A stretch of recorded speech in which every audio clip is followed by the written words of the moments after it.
It's kinda crazy to think that the entire original Crash Bandicoot trilogy came out exactly 1 year after another, and maintained its quality so well despite that. Crash Bandicoot 2 Cortex Strikes Back is the middle entry, as you could probably tell from the Star Wars reference, and it has largely become the iconic game in the franchise, cleaning up the rough edges of the original game, while not having the lack of focus that Warped had by nature of the team burning themselves out on the first game. Crash 2 was developed by Naughty Dog, who had quickly become the peak of talent in the industry and initially released in 1997 for the PlayStation, but would see a digital release on the PlayStation Network as well in the 2010s, making it playable on the PS3, PSP, and Vita as well. Before all the bonus moves added into Warped, Crash was operating with a pretty simple set. Run, jump, spin to attack, and slide to dodge under certain obstacles, or it can be used to defeat enemies too. To an extent, that's really all you need. You can beat the main game with just that, and honestly the game has enough ideas that it would still be a damn good game, but Crash 2 has one advanced technique that massively improves its flow, the slide jump. It's pretty simple. Crouching then jumping makes you go higher, sliding does this too, and gives you an increase in horizontal movement and a tiny bit of extra speed. Speedrunners typically cancel this jump to chain these together and move even faster, but those guys are kinda crazy. The slide jump is the perfect tool. Good use of it turns the game into Donkey Kong Country. Like that game, there's a generous amount of coyote time after walking off of a ledge to jump, so sliding has this very great tactile movement that rewards good play. Then you get to the secret stages and alternate routes and realize you were played. Crash 2 is a pretty mean game, mostly for things that are off the beaten path, be that alternate routes from colored gems, death routes which require you to not die up to a certain point, or alternate exits that require precision, fast on the fly decision making, and very often skillful usage of the slide jump. The alternate routes are the most interesting thing going on here. They exist in Warp 2, which I talked about in the past, but Crash 2 is far more cruel with them. Unlike in Warp, these alternate routes can have boxes needed for the box gem, and very often don't deposit you back where you entered, forcing long roundabout paths of backtracking through the level and doing their challenges several times over, sometimes flying semi-blind while doing so as you're moving towards the camera. Night Fright forces you to do its death route round the corner and do almost the entirety of its main path backwards, then do it again forwards, and it's a Firefly level where you're in pitch blackness, unless you're with a limited use Firefly to light up the path for a short amount of time. So you're going to be doing at least one direction with very little ability to see. Piston in a way isn't much better. It's already one of the game's hardest levels, and you need to beat it, turn around and beat it backwards, then take its fairly challenging death route. Sometimes the game just works hard to fuck you over. I mean, the hardest challenge in this game, this Ice and Nitro section, which is absolutely hellish on its own, requires you to go all the way to the end and turn back and do it again, otherwise you're missing like 5 crates, and holy shit, the game has the worst ice physics I've ever seen. I get it, math is hard, the PS1 was limited, but the fact that you carry your momentum even as you're bumping into a wall or sliding against a crate is... Your momentum carries until it entirely winds down, and it is very difficult to wrap your head around. You can grind against the wall for 5 seconds, jump, and still just be sent flying. It's near impossible to get your head around, and also, may as well throw this in here, the Polar Bear levels. The Polar Bear levels, running sections like the Tiger and Warped, are levels that are all about using foresight to plan ahead, so of course there's a dark one. Better get remembering, loser. The game does have some secret ways in which it tries to help you. This game had adaptive difficulty in a way that was rarely seen at the time, where if you fail in a certain section too often, it'll give you a pity checkpoint in the place of one of your regular crates. If you die too many times in the same place, you'll respawn with a mask. So there are a bit of safeguards there to help you get through it, but a lot of the secret levels are brutal despite that, especially the Polar Bear one. You can't bring masks in there. Some of the secret exits and gems are also very hard to find. A lot of them are clever, undoubtedly, but jumping into the big death pit the polar bear falls into is certainly not the most intuitive thing ever. The cruelty on display in Cortex Strikes Back is impressive. The developers were outright sadistic, and the game can be infuriating, and it's great for that. I raged, I swore, but the game is so simple and usually fair that I never felt cheated or ruined by bad luck. It's a test, and a really fucking good one too, that pushes you to your absolute limits. Crash 2 is a game that demands your full attention, skill, and mastery over its quirks. The developers may have called Crash the Sonic's ass game, but in a lot of ways it's 3D Donkey Kong Country, and for as cruel as it can be, it's so fucking satisfying to get good at. You'd also be hard-pressed to say anything about the game without bringing up how incredible everything else is. Crash 2 came with a new engine, 3 times faster than the first game and capable of having 10 times the animation. They flexed hard. Crash looks incredible and is essentially a 3D Looney Tunes character. Hundreds of frames of animations, goofy faces mid-spin, mid-body slam, over a dozen unique death animations. Look, he eated bees. And that's before everything else going on. Long straight hallways that show off an immense amount of detail across a dozen themes, well-animated little enemies scrambling around at you, giant bosses with detail approaching Crash, a giant polar bear who's just very cute, a tiny polar bear. He's also very cute. Like, man, there's just so much going on. Even in the hub, a simple level select, the hologram projections of Cortex and Crash's sister Coco, who replaces his girlfriend for the first game by Sony Japan's discomfort with her sexualized nature? What? Japan? Even there, the projections are surrounded by these moving projectors that have lens flares, which feels like a little bit of wizardry, and each world has its own visual design, feeling like you're slowly climbing from the bedrock up to the higher and higher levels until you literally arrive in space. Everything is so well considered and so gorgeous. It's really just incredible. The music is good too, perhaps not to the level of Warped's, I might be a little biased, which is firing on all cylinders at all times, but I love how percussion heavy it is. It reminds me a lot of the Bomberman Hero soundtrack, funny enough, with a lot of that drum and bassiness that makes the soundtrack so incredible. Although it does have some very fun, more traditional music, like Tiny Tiger's boss theme, which has this fun, high-energy pace to it, and of course the title theme is a fantastic introduction to the worlds. As opposed to some level-by-level thing, I'm just gonna hit on the different themes and break down some notable stuff. It just makes sense to do it by theme since they often share so many ideas and elements. The jungle theme is used in the tutorial, the first level, and the fourth level. It's a very basic Crash theme. A lot of the levels in the first game looked pretty much like this. Simple enemies, no real stage hazards. It does the job well enough if you learn the game in a fairly safe environment that's easy to read due to the contrasting colors, and the only notable wrench in the gameplay is the blue gem, which is obtained by breaking 0 crates in the first level, a surprisingly thoughtful challenge that requires carefully playing around a lot of stuff you don't normally think about during gameplay, like checkpoints or walls of crates that you have to carefully jump over. I already touched on the snow level theme. It's one that's about 75% good, with the basic stuff, cute penguins, giant rolling Aztec wheels, bit of an odd choice. It's really just the ice that holds it back. I talked about it already, the ice is so painful, especially when it comes to the extraordinarily cruel death route I described prior in Cold Hard Crash. In Snowbiz, the red gem path is required for the box gem, and the red gem itself is in the first snow level, Snow Go, which requires finding a secret exit. The snow levels tend to bring about a certain cruelty that makes them some of the most frustrating in the game, largely just because they don't work very well, the ice doesn't at least. The river introduces Crash 2's first major gimmick, the jetboard, used to travel upstream in short segments, and honestly, they're not bad. The turn radius is kinda wide and awkward, but once you come to grips with it, they can actually be pretty fun, especially since the first and third levels have tense little racing segments for gems. The river is much more treacherous than the prior themes. The river is all death, and you only have small platforms and fun little timing challenges to get around. Platforms that rise and sink periodically, hippos that get spooked and sink underwater when you land on them. They tend to be exciting stages and have some of the best, worst, most insane little tricks in the game. Not only does Air Crash have a secret entrance and a death route needed to get all its crates, but the secret exit is in plain sight yet hard to find and pull off, requiring hopping across crates on the water instead of jetboarding to reach a simple platform. While Plant Food requires some kind of insane jumps off a dock past a jetboard section to get 4 boxes, or you can damage boost with the bombs in the area, but I don't think that one was on purpose. That's probably not how they intended you to get it. And the jumps are so cool that you're kinda messing out if you do cheese it. I've honestly never been a big fan of Crash chase sequences. The limited field of view makes them kinda memorization heavy and full of cheap shots, and these are no different. I think the giant polar bear is really cute though. There are a few neat challenges. The second chase, Crash Crush, has an interesting little challenge with some crates that can only be broken with body slams, which requires staying very far ahead to pull off. The final one, Unbearable, has a lot going on. A number of its crates are hidden in one of the pits the bear falls into, which is the secret in the game I have the least idea how to find without just knowing it. But its secret exit, by jumping backwards from the ending to return to Polar, is really clever and something you may think to try just because you can do it. Also, it has a chase sequence on top of Polar, which is thankfully not too painful. They zoom out the camera a little bit to give you at least a fighting chance.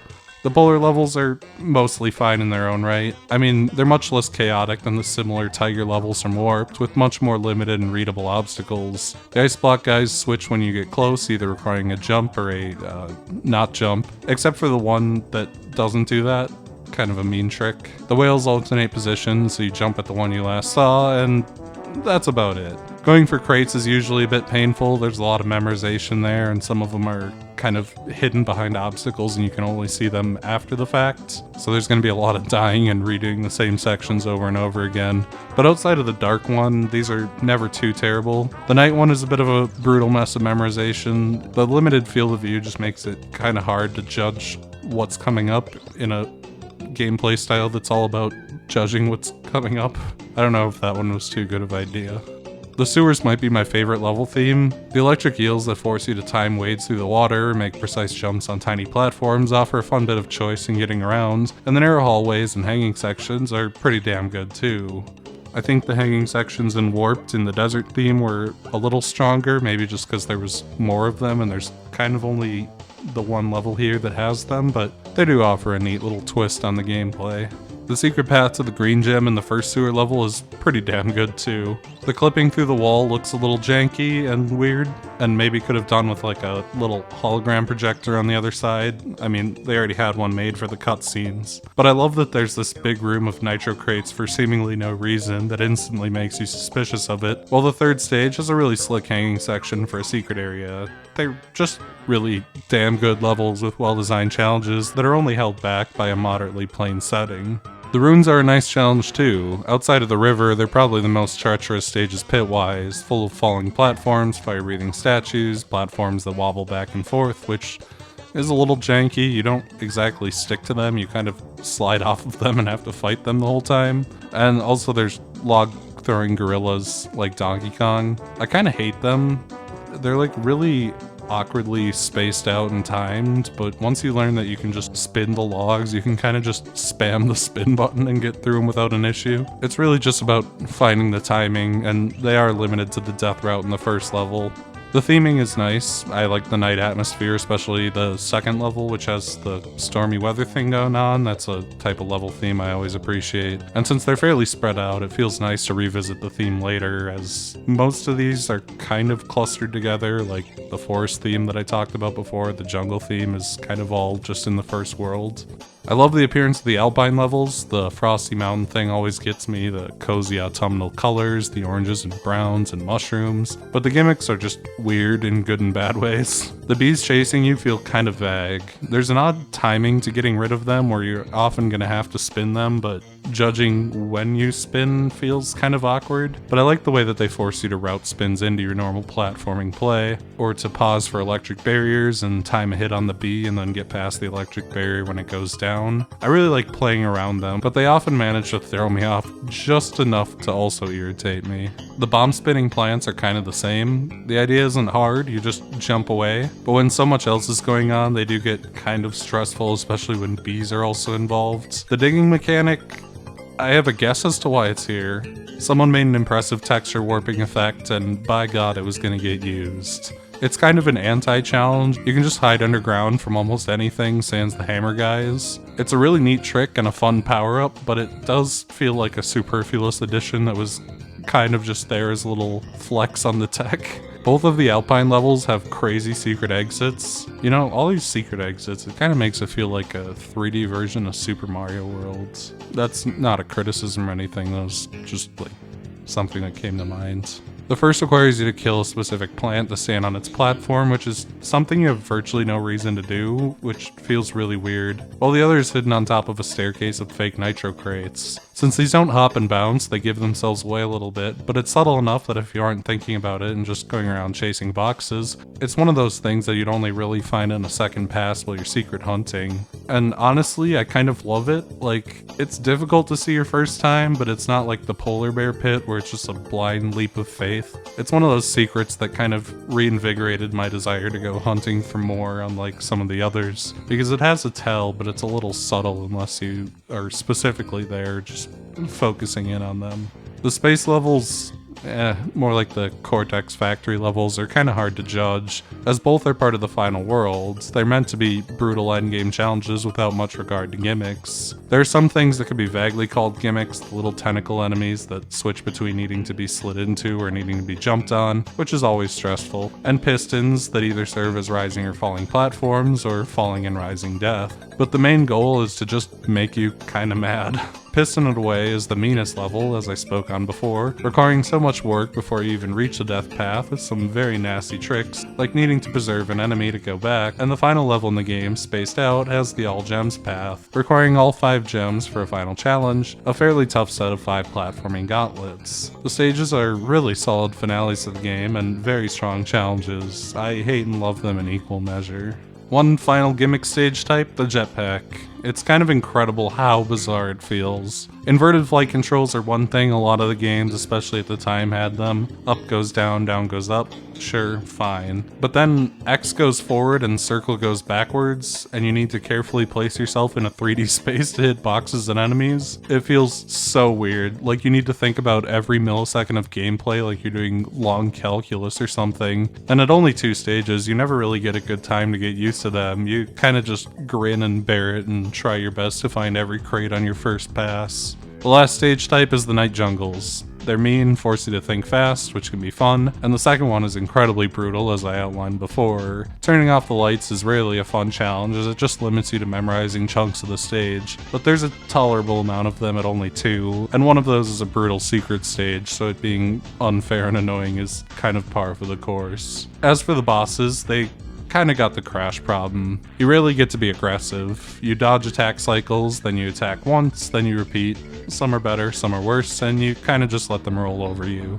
Ripperoo just hops around planting TNT and Nitro, and you just kind of walk away from him until you get a periodic hit in when he blows himself up. The Komodo brothers at least have a fun pattern to dodge. The first brother spins around the stage, forcing you to weave between him.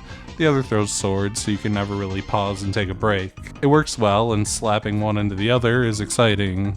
Tiny Tiger is probably the best boss since he's a bit more proactive. You jump between platforms in a 3x3 grid as he tails you closely, and when the platforms glow red, they'll soon fall, with you or Tiny on them, forcing some planning to actually damage him. Engine is the obligatory gimmick boss. Smash circle to throw Wumpa, hit the glowing weak points, dodge attacks. Mashing circle for 3 minutes straight gets tiring. It just wears on your hands a little bit, but it's relatively well telegraphed and easy to play it safe through the whole time.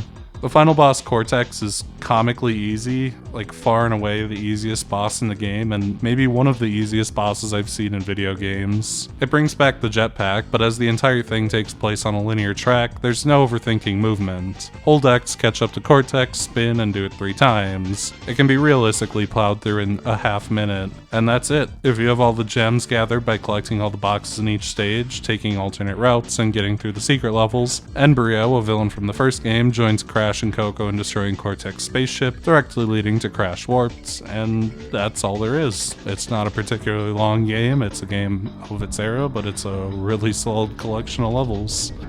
Crash Bandicoot 2 Cortex Strikes Back is the distilled essence of Crash, perfecting the formula so well that the studio got tired of making it and turned half of Warped into gimmick levels. Perhaps even beyond being the refined essence of Crash, it's the refined essence of a platformer, with almost all of it focusing on simple and sweet platforming, just you and a few moves, like a 3D Mario World or Donkey Kong Country. The game is beatable by anyone, but it also offers deeper too, death routes, challenging box placements, dastardly secrets, and brutal secret levels. The game gets downright evil, but in a way that's so satisfying to overcome. Everything you need is right there, and it all comes down to execution. No luck, very few gimmicks, just you, your reactions, and an urge to collect those satisfying Wumpa and smash those satisfying crates. Some of the secrets may be a bit too bizarre and well hidden, which is the closest I can come to a real criticism. Why do you kill that one plant? Why that one? Out of all of them. I know he's on his own little island, but why would you go over there and kill him? But even then, there's a satisfaction to piecing it all together. The game pushed its home console to its limits and beyond, and is kinda just incredible in every way.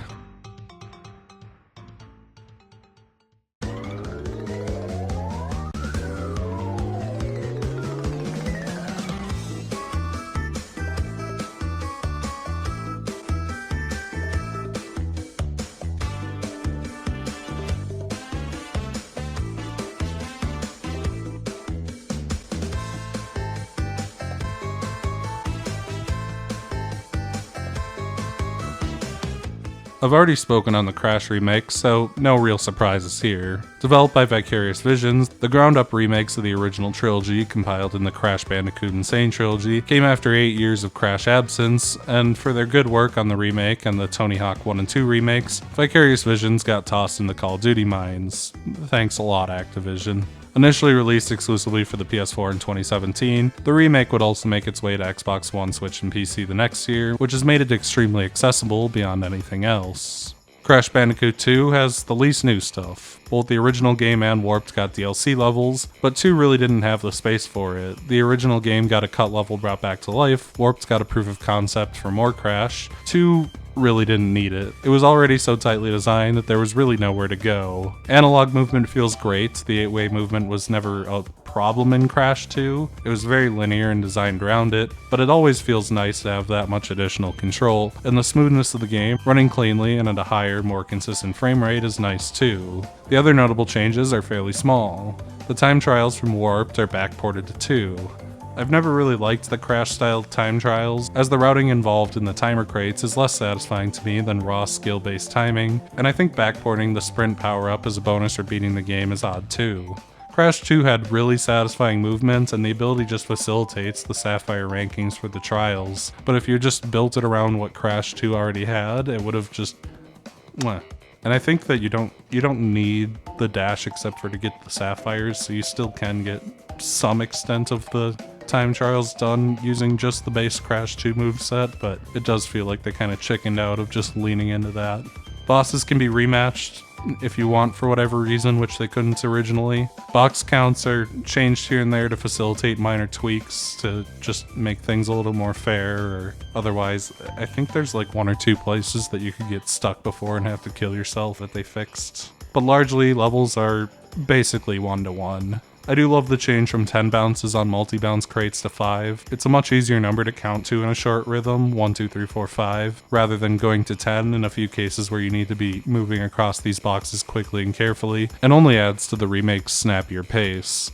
In short, it's Crash 2 again. It's damn good, mean as hell, and just very slightly more modern, plus on quite a few modern consoles, which makes it nice and accessible. While the remake wasn't quite the technical marvel of the original, beyond the fact that it somehow runs on the Switch, it's still an incredibly nice looking game. Crash's new design is clean, maintaining his silhouette, but adding a bit of fluff and fuzz that makes him cuddly in his odd, gross little Looney Tunes way, and his many animations are all intact. The game already had a great visual variety and design in its stages, and the enhanced resolution and years of technological advancement has just made the stages even more vibrant and detailed. Music is still good and energetic, not a ton to say. The new instrumentations are crisp and clean, there's a lot more variety in what instruments are being used, which helps the tracks form their own vibes and better fit the stage themes, but I have an admitted small preference for the way the original sounds that I can't quite put my finger on. Maybe it's just nostalgia speaking, but there's something about the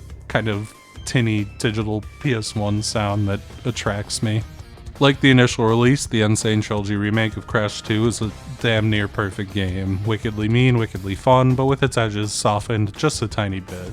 It's stunningly accurate to the original, adds very little, and brings this wonderful game into a new era. I don't have a strong preference for either version, honestly. They both have strong points. The low poly style of the original and the music really appeal to me, but the remake is much smoother to play. It's a slightly less rough experience, and for some, the time trials are going to be an addictive little reward for playing.